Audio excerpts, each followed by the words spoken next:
नमस्ते, शुभ प्रभात। दैनिक जागरण के महत्वपूर्ण खबर में आप सभी का स्वागत है। आज हम बात करेंगे दैनिक जागरण की कुछ महत्वपूर्ण खबरों के बारे में। साथ ही एक यूपीएससी जो पिछले विगत वर्ष पूछा गया प्रश्न है उस पर भी चर्चा करेंगे। याद रखिएगा, दैनिक जागरण का राष्ट्रीय संस्करण है जिसमें आप लोग को वही खबरें मिलेंगी जो आपके परीक्षा के पॉइंट ऑफ व्यू से इंपॉर्टेंट होगी। आशा करती हूँ कि आप लोग को यह खबर अच्छी लगे। धन्यवाद। चलिए देखते आज क्या खास खबरों ने हम एक एक करके देख लेते हैं। और खबर की तरफ आगे बढ़ने से पहले हम प्रश्न को देखेंगे, उसके बाद खबरों को एक एक करके देख लेंगे। और अगर आप लोग हमारे चैनल पहली बार आते हैं, चैनल को लाइक से सब्सक्राइब जरूर करें। तो आइए देखते हैं आज का प्रश्न क्या है। यह सिविल सेवा परीक्षा विगत वर्ष 2016 का प्रश्न है। प्रश्न है, कभी कभी समाचार में दिखने वाला IFC मसाला बॉन्ड के संदर्भ में निम्नलिखित कथनों में से कौन सा कथन सही है। पहला कथन है, अंतर्राष्ट्रीय वित्तीय निगम इंटरनेशनल फाइनेंशियल कॉर्पोरेशन जो इस बॉन्ड को प्रस्तावित करता है विश्व बैंक की एक शाखा है। दूसरा कथन है, ये रुपया अंकित मूल्य बॉन्ड है और सार्वजनिक और निजी क्षेत्र के ऋण वित्तीय के स्रोत हैं। नीचे दिए गए कोड का प्रयोग करके सही विकल्प चुनिए। पहला विकल्प है केवल एक, दूसरा विकल्प है केवल दो, तीसरा विकल्प है एक और दो दोनों, चौथा है ना तो एक और ना ही दो। तो आप लोग से अनुरोध है कि आप लोग इसका आंसर कमेंट बॉक्स में जरूर बताएं और इस क्वेश्चन का फुल एनालाइज हम वीडियो के लास्ट में जरूर करेंगे। अगर आप लोग को इसकी पूरी जानकारी चाहिए तो आप लोग वीडियो को लास्ट तक जरूर देखें। चलिए देखते आज क्या खास खबरें हैं, हम एक एक करके देख लेते हैं। भारतीय wrestler Vinesh Phogat Paris Olympic से बाहर हो गई हैं। विनेश का वजन उनकी तय कैटेगरी से 50 किलो से 100 ग्राम ज़्यादा निकला। इस वजह से उन्हें इस खेल से बाहर कर दिया। इसके बाद ओलंपिक जो एसोसिएशन ने उन्हें फ्री स्टाइल महिला कुश्ती के लिए आयोग घोषित कर दिया। हालांकि उन्होंने एक अपील दायर की है, लेकिन जो उनके नियम है, अगर उनका नियम है कि जो UWW के नियम के अनुसार ओलंपिक में 2 बार वजन लिया जाता है, एक बार शुरुआती बाउट से पहले और दूसरी बार पदक की बाउट से पहले। अगर कोई खिलाड़ी पहले और दूसरी वजन को कम वजन कराने के समय उपस्थित नहीं रहता या उसका वजन ज़्यादा होता है तो उसे आयोग को बताकर अंतिम स्थान पर रखा जाता है, उसे कोई भी रैंक नहीं दी जाती। यही वजह है कि विनेश को भी अब कोई पदक नहीं मिलेगा। उन्होंने अपील की है कि उन्हें कम से कम सेकेंड जो सिल्वर मेडल है उसमें तो कम से कम उन्हें मिलना चाहिए। देखते हैं उसमें क्या सुनवाई होती है। आज आप देखेंगे कि उनका विनेश फोगाट जिन्हें बाहर कर दिया, आयोग घोषित कर मंगलवार की सुबह जो विनेश का वजन था 49.90 kg था। और सेमीफाइनल तक 3 मैच खेलने के बाद उन्हें प्रोटीन और एनर्जी के लिए खाना खिलाया गया, जिसके बाद उनका वजन 52 किलो तक बढ़ गया है। वजन घटाने के लिए उन्होंने कई सारे काम किए, कई सारे उपाय प्रयास किए। मेडिकल टीम ने रात भर विनेश को एक्सरसाइज कराई, खाना पीना नहीं दिया गया, साथ ही बाल कटवाए, नाखून भी कटवाए गए और छोटे हल्के कपड़े भी पहनवाए गए। इसके बावजूद भी उनका वजन 50.100 किलोग्राम रहा और वो वहीं पास अटक गई। ओलंपिक से बाहर होने के बाद विनेश की तबीयत भी खराब हुई और उन्हें अस्पताल में भर्ती किया गया। विनेश फोगाट ने पेरिस ओलंपिक में डिस्क्वालीफाई के खिलाफ अपील दायर की है कि उन्होंने court of arbitration for sports यानी CAS के अपील की है कि उन्हें संयुक्त रूप से सिल्वर मेडल दिए जाए। उनकी अपील पर CAS आज फैसला सुनाएगा। हालांकि उसके रूल काफ़ी टफ है, तो देखते हैं क्या फैसला आता है। आप देखेंगे कि जब 6 अगस्त को उन्होंने दिया था तो उनको पहली बार उनका 49.9 किलोग्राम था वजन। बाद में इनका जो उनको एक्सरसाइज के बाद इन्हें क्वालीफाई के बाद जो इन्हें प्रोटीन वगैरह दी गई तो 52.7 किलोग्राम इनका सेमीफाइनल के बाद हुआ। बाद में इनको कम करने के लिए कई सारी एक्सरसाइज भी की तो इनका 50.1 किलोग्राम रहा। फिर भी आप देखेंगे कि 100 किलोग्राम वजन ज़्यादा होने से इन्हें डिस्क्वालीफाई कर दिया गया।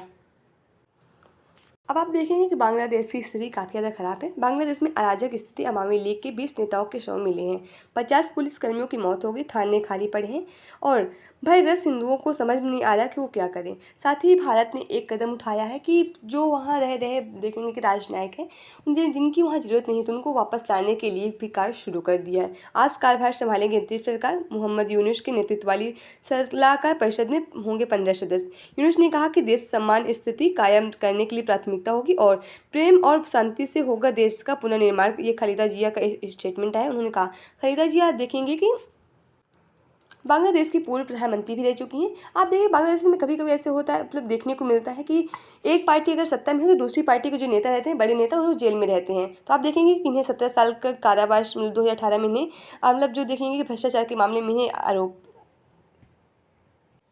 जेल में डाला गया था। आप देखेंगे कि जब इस जो सत्ता पक्ष की जो प्रधानमंत्री थी शेख हसीना, उनके इस्तीफा के बाद इन्हें राष्ट्रपति की सलाह पर इन्हें फिर से जेल से बाहर निकाला गया है।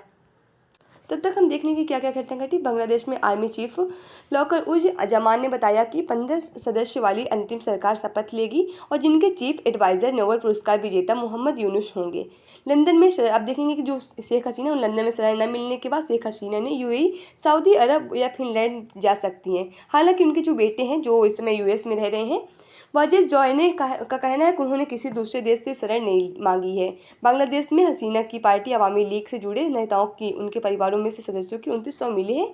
उनमें से अवामी लीग के 20 नेता शामिल हैं। उपद्रवियों ने सोमवार को रात में देखेंगे जोशेर में अवामी लीग की एक नेता के आलीशान होटल में आग लगा दी है। इसमें 24 लोग जिंदा ही जल के मर गए हैं। इसमें से एक इंडोनेशिया के भी शख्स शामिल थे। तो काफ़ी ज़्यादा आपत्तिजनक देखेंगे कि बेहद बुरी कंडीशन है इस समय बांग्लादेश की। अब देखते हैं कि कौन सी सरकार आती है सत्ता पे।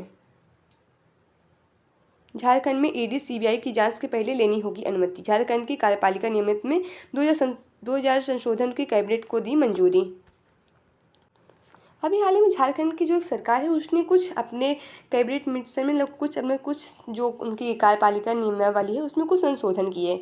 उसने कहा कि अगर ईडी या फिर सीबीआई होगी अन्य समय जो केंद्रीय जांच एजेंसी है, अब वो सरकार के किसी भी अफसर या कर्मचारी को या मंत्री विधि के खिलाफ जाँच करने से पहले उसको राज्य में लिखित अनुमति लेनी होगी। साथ ही कार्रवाई करने के विरुद्ध में उन्होंने यह कदम उठाया है कि किसी भी पदाधिकारियों को बुलाने से पूर्व ईडी को राज्य सरकार को सूचित करना पड़ेगा। ईडी किसी पदाधिकारी को गवाही के लिए बुलाने से पहले सरकार की अनुमति लेगी। हालांकि ईडी ने इन आदेशों को मानने से इनकार कर दिया। ईडी यानी प्रवर्तन निदेशालय की बात हो रही। 1 मई 1956 में इसकी स्थापना हुई थी।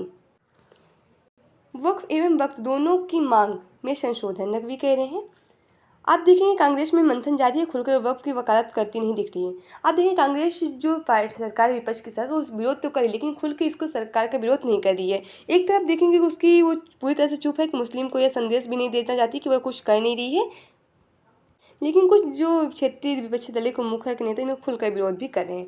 लोकसभा में आज पेश हो सकता है वक्फ बोर्ड में संशोधन का विधेयक और नकवी ने कहा कि संशोधन से हितधारक और पीड़ित दोनों को होना चाहिए लाभ। मतलब कि इसमें इतने जल्दी संशोधन करके इसे लागू भी किया जाने में थोड़ा समय लेना चाहिए।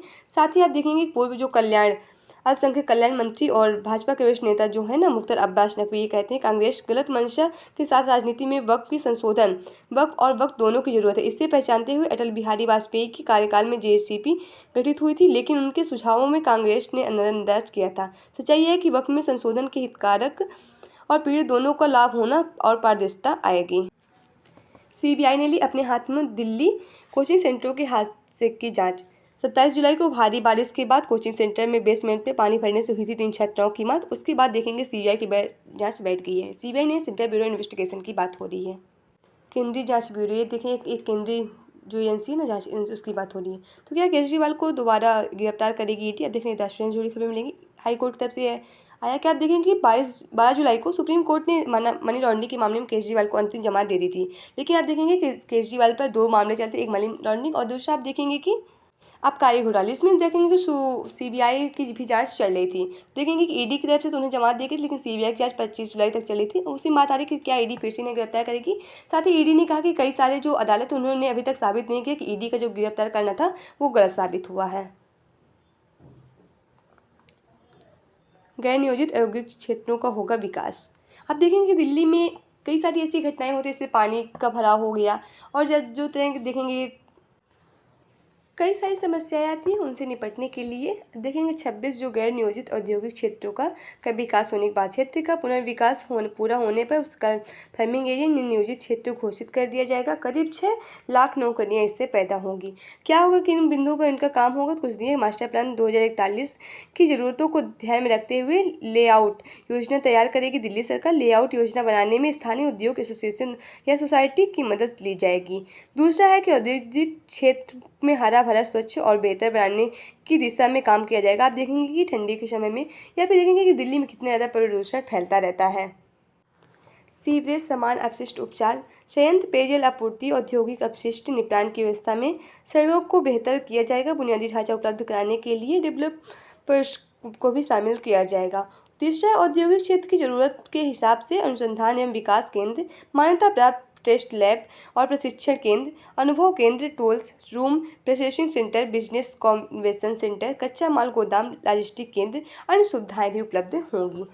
जो 26 गैर नियोजित औद्योगिक क्षेत्र वहाँ पास विकसित किए जाएंगे। अगर ये पूरी तरफ से हो जाए तो इन्हें नियोजित क्षेत्र भी घोषित कर दिया जाएगा। हेल्थ इंश्योरेंस पर जीएसटी हटाने के लिए अपने राज्यों से वित्त मंत्री से पूछे। निर्मला सीतारमण ने कहा कि लोकसभा में वित्त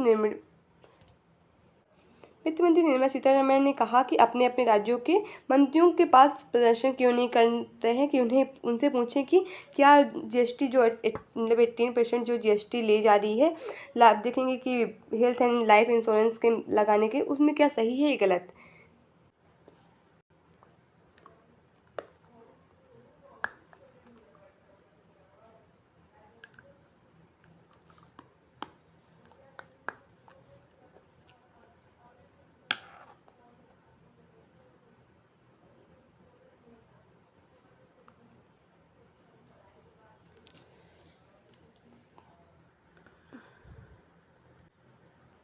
साथ ही उन्होंने कहा कि जीएसटी से पहले भी इतने ही परसेंट मतलब हेल्थ इंश्योरेंस में लगता था, टैक्स लगता था, तब सरकार ने इसका विरोध नहीं किया। अब इसमें लागू मतलब विरोध क्यों कर रहा, लेकिन तब तक किसी सांसद ने अपने वित्त मंत्री से इसे हटाने की चिट्ठी नहीं लिखी थी।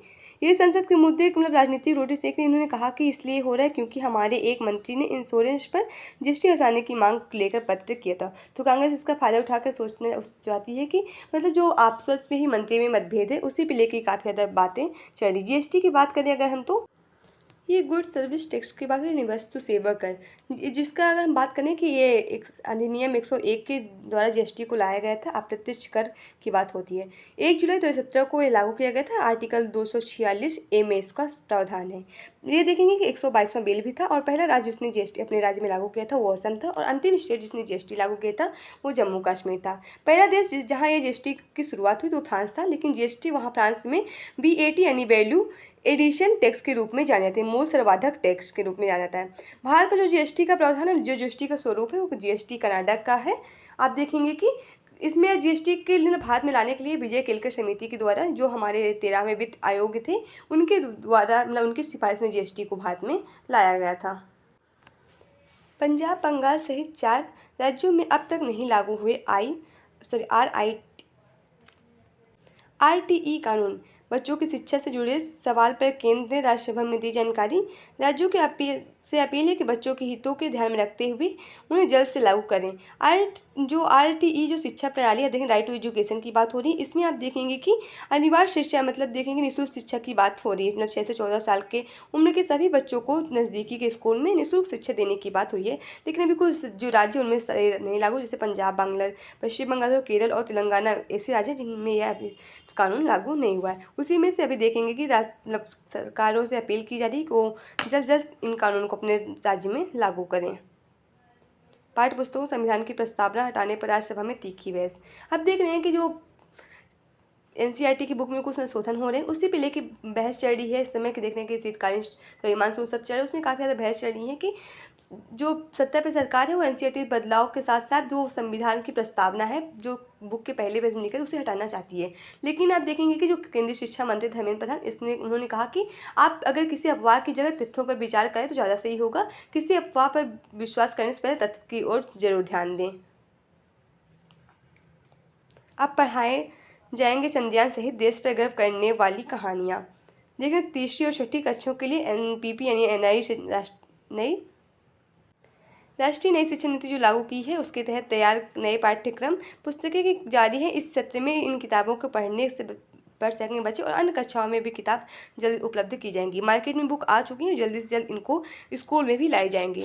साथ ही आप देखेंगे बाकी अन्य कक्षाओं की किताबों को भी 2 वर्षों के चरणबद्ध तरीके से लाई जाएंगी और आने वाली पाठ्य पुस्तक तैयार करने को कम अंतिम चरण है। साथ ही इन पुस्तक में एक और बदलाव की देखेंगे काफ़ी सारा किताब विवाद चला था भारत को इंडिया नाम मतलब इंडिया क्यों नाम दिया गया। तो देखिए भारत और इंडिया नाम को लेकर अक्सर एक राजनीति होती रहती है। ऐसे में छठी कक्षा के सामाजिक विज्ञान के नए पाठ्य पुस्तक में NCERT की ने इंडिया दैट इस भारत नाम से एक पाठ रखा है। इसमें बताया गया है कि देश का प्राचीन नाम क्या था, साथ ही देश का इंडिया नाम कैसे विदेशी लोगों ने रखा। इसके साथ ही इसमें देश की संस्कृति और इतिहास की भी पूरी जानकारी दी गई है। अब यहाँ आपको कोई राजनीति से जुड़ी मिलेगी। अब देखेंगे कि विधानसभा चुनाव होने वाले हैं। चुनाव आयोग जम्मू कश्मीर दौरे पर और चुनाव आयोग मतलब चुनाव से पहले हालत लेने का जायजा। मतलब क्या कहते हैं राजनीतिक पार्टी के नेता, क्या है वहाँ का माहौल। 2 दिवसीय दौरा पे गए श्रीनगर के राजनीतिक दलों के प्रतिनिधियों के साथ, उनके बाद उपायुक्त एससी के साथ बैठक। जम्मू के सुरक्षा प्रदेश को संबोधित अधिकारियों के साथ होगी चर्चा। स्थानीय राजनीतिक दलों भी आयोग के दौरे को लेकर हैं काफ़ी ज़्यादा उत्साहित। चुनाव आयोग की अगर हम बात करें, यह एक संवैधानिक संस्था, संविधान के अनुच्छेद 324 तक इसकी बात की गई। इसकी स्थापना 25 जनवरी 1950 को हुई थी, जिस दिन आप लोग मतदाता दिवस में मनाते हैं। मतदाता दिवस मनाने की शुरुआत आप देखेंगे 2011 से शुरू हुई है। और आप देखेंगे पहले मुख्य चुनाव आयुक्त की बात करें सुकुमार सेन है, वर्तमान में जो मुख्य चुनाव आयुक्त हैं वो राजीव कुमार हैं। तो इधर क्या खबर आप छोड़ सकते हैं, काफ़ी इंटरेस्टेड, अगर आप लोग इंटरेस्टेड हो तो पढ़ भी सकते हैं, ना हो तो कोई बात ही नहीं। ये आप लोग का संपादकीय पात्र है। आप लोग के लिए प्रीलिम्स मेंस इंटरव्यू अन्य प्रतियोगी परीक्षा से जुड़ी खबरें आपको मिल सकती हैं। आप इसे आज का जो आर्टिकल लिखा तो स्थिर पड़ोसियों से घिरता भारत, आप देखेंगे बांग्लादेश में तख्तापलट और अराजकता के साथ ही दक्षिण एशिया में अस्थिरता के साथ बढ़ रही है। यह स्थिति भारत के लिए हित में नहीं है। आप देखेंगे भारत के कई सारे संबंध हैं पश्चिम एशिया के अगर देशों की बात कर लें। साथ ही आप देखेंगे बांग्लादेश जो भारत का पड़ोसी था, भारत का काफ़ी समर्थक भी था और कई सालों से भारत और बांग्लादेश के रिश्ते काफ़ी अच्छे देखने को मिल सकते थे। अब देखेंगे कि अभी देखेंगे भारत बांग्लादेश में तख्तापलट हुआ है, वहाँ की जो जनता थी वो आरक्षण के साथ जो सत्ता में सरकार थी उन्हें हटाने की स्थिति पर के लिए काफ़ी ज़्यादा उपद्रव और हिंसक विरोध भी किया था, तो सरकार भी हट गई। अब देखते हैं कि कौन सी सरकार आती है। साथ ही वहाँ काफ़ी ज़्यादा चुनौतियाँ भी हो सकती है भारत के लिए। और पश्चिम एशिया में देखेंगे काफ़ी ज़्यादा तनावपूर्ण स्थिति चल रही है। सवाल के घेरे में चलती जनगणना। विपक्षी दल जातीय जनगणना की मांग पर अड़े हुए, लेकिन बड़ा मुद्दा तो यह है कि आखिर हमारे देश में सामान्य जनगणना कब होगी।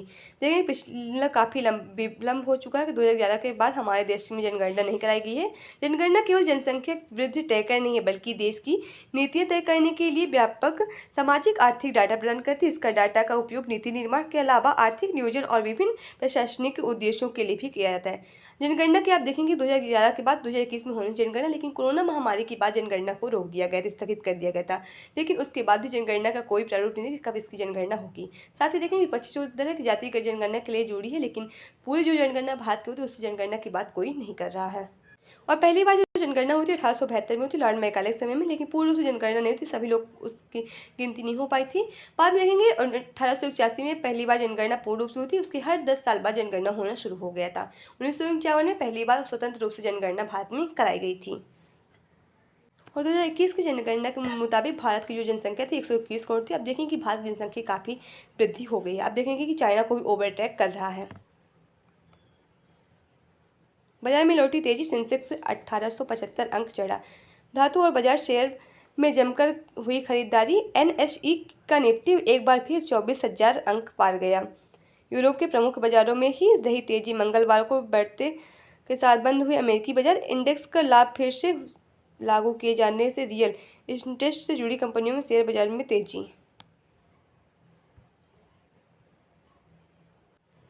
रिलायंस ने दिए 1.86 लाख करोड़ का टैक्स। 2018 से 2024 तक यानी पिछले 7 साल में कंपनी का सरकारी खजाने में योगदान 10 लाख करोड़ रुपए का रहा।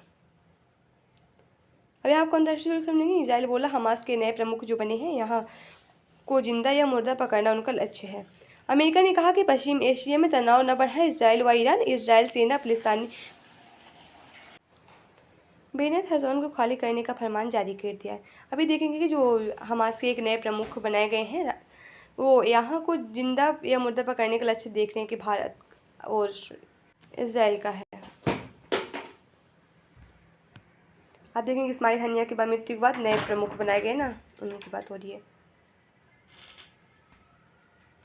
जमात ए इस्लामिक की सरकार में संभावित हिस्सेदारी में भारत सतर्क है। भारत नीतियों निर्धारक को उम्मीद बांग्लादेश के कोई भी सत्ता आए भारत की अहमियत बनी रहेगी। क्यों जरूरी है भारत के लिए बांग्लादेश के लिए भारत देखें चावल गेहूं चीनी आलू व प्याज का सबसे बड़ा आपूर्तिकर्ता भारत ही है और बांग्लादेश की कुल खपत 15% बिजली भारत की आपूर्ति करता है और 10 लाख टन डीजल की आपूर्ति सिर्फ मैत्री पाइपलाइन में परियोजना से होता है और बांग्लादेश नागरिकों के लिए भारत इलाज के लिए पसंदीदा जगह भी बना हुआ है। तो इसलिए अगर बांग्लादेश में कोई भी पार्टी आती है, चाहे सैन्य प्रमुख की पार्टी है, चाहे भी कोई और अन्य पार्टी आए, डेमोक्रेटिक पार्टी आए, तो जो और बांग्लादेश की पार्टी है बांग्लादेश नेशनलिस्ट पार्टी जो है, तो अगर वो भी पार्टी आती है तो भारत की अहमियत काफ़ी ज़्यादा बनी ही रहेगी। अब देखेंगे बांग्लादेश से तैनात है भारतीय राजनीतिक परिवार को वापसी के लिए भारत ने भारत देशवासियों को संपर्क टोल फ्री नंबर भी जारी किए। जिन विश्वविद्यालयों में भारतीय छात्र की संख्या ज़्यादा है वहाँ संपर्क सीधा साधा जा रहा है कि उनको सुरक्षित रखा जाए। देखेंगे विनेश को वजन घटाने का माना था चुनौती, लेकिन उनको डिस्क्वालीफाई कर दिया गया ना, उसके बाद रजिस्टर से। यहाँ आपको परीक्षा के पॉइंट ऑफ व्यू से जनरल से जुड़ी खबरें मिलती है, जिससे आप लोग जरूर पढ़िए। यहाँ आपको जो खबरें मिलती है, देखेंगे इतिहास में जो घटना घटी है तो वही खबरें मिलती हैं। ब्रिटिश शासन से आज़ादी के लिए शुरू हुआ भारत छोड़ो आंदोलन 8 अगस्त 1942 में आज ही गांधी जी ने बम्बई यानी अब मुंबई में अंग्रेजी से आज़ादी के लिए भारत छोड़ो आंदोलन शुरू किया था। इस दौरान गांधी जी ने करो या मरो का नारा दिया था तथा देश भर में प्रदर्शन होने लगा था। इस आंदोलन में अंग्रेज ने भारत को आज़ादी के बारे में सोचने के लिए मजबूर कर दिया था। और देखेंगे इसके बाद क्रिप्स मिशन आया था और कई सारे जो हमारे देखेंगे कांग्रेस के जो नेता थे, प्रमुख नेता थे, उन्हें जेल में भी बंद करा दिया गया था। IIT इंदौर ने सेना के लिए बनाए नए जूते। जहां बिजली नहीं वहाँ डिवाइस से चार्ज करने में मिलेगी मत। जूते में लगे GPS और RFID सिस्टम भी है। इसमें एक विशेष प्रावधान दिया गया है कि कहा जा रहा है कि IIT इंदौर जो भी कहा है कि जो भी ये शूज़ कोई सैनिक पहनता है तो उसको वो जहाँ खड़ा रहेगा उसको GPS से ट्रैक किया जाएगा कि उस सैनिक ने कहाँ रखा है। लेकिन अगर आप इसका एक और पक्ष देखें तो इसके कोई सारे नुकसान भी हैं। आप देखेंगे कि अगर कोई सैनिक का इसका GPS मिल गया, इसका लोकेशन पता चल गया, तो जो आतंकी संगठन है कोई भी देखेंगे कि जो हमारे विरोधी हैं उनको अगर ये पता चल गया तो काफ़ी ज़्यादा खतरा भी हो सकता है। उनको कामयाबी मिल सकती है कि भारत के सैनिक कहाँ खड़े, उस स्थान पर ना जाकर दूसरे स्थान पर जा सकते हैं। तो काफ़ी इसके अच्छे प्रयोग भी किए जा सकते हैं, इसके गलत भी प्रयोग किए जा सकते हैं। अगर आपको मूवी जुड़ी खबर अगर इंटरेस्ट हो तो कोई बात नहीं। तो आज के लिए स्वागत है, ऐसा करती हूँ कि आप लोग को खबर अच्छी लगे। अगर खबर अच्छी चैनल को लाइक से सब्सक्राइब जरूर करें। अगर आप लोग के पास कोई सुझाव है तो भी आप लोग हम साझा कर सकते हैं। तो आज देखते हैं प्रश्न उसका विश्लेषण देख लेते हैं। आज का प्रश्न कभी कभी समाचार में दिखने वाला IFC मसाला बॉन्ड के संदर्भ में निम्नलिखित कथनों पर विचार कीजिए। इसका सही जवाब होगा ऑप्शन सी यानी 1 और 2 दोनों। अंतर्राष्ट्रीय वित्त निगम विश्व बैंक के 5 विकास संस्थानों में से एक है, यह अतः कथन 1 भी सही है। मसाला बॉन्ड विदेशी बाजारों में भारतीय इकाइयों द्वारा जारी रुपये में अंतिम बॉन्ड है। मसाला का अर्थ मसाले और इस शब्द का उपयोग अंतर्राष्ट्रीय वित्त निगम द्वारा विदेशी प्लेटफॉर्म पर भारत की सांस्कृतिक और व्यंजनों को लोकप्रिय बनाने हेतु किया गया था। मसाला बॉन्ड का उद्देश्य भारत में बुनियादी साझा परियोजना में वित्त पोषित करना, उधार के माध्यम से आंतरिक विकास को बढ़ावा देना तथा भारतीय मुद्रा का अंतर्राष्ट्रीयकरण करना। अतः विकल्प कथन 2 भी सही है। इस प्रकार विकल्प C सही जवाब है। आज का विश्वास होता है, ऐसा करती हूँ कि आप लोग को यह खबर अच्छी लगे। धन्यवाद।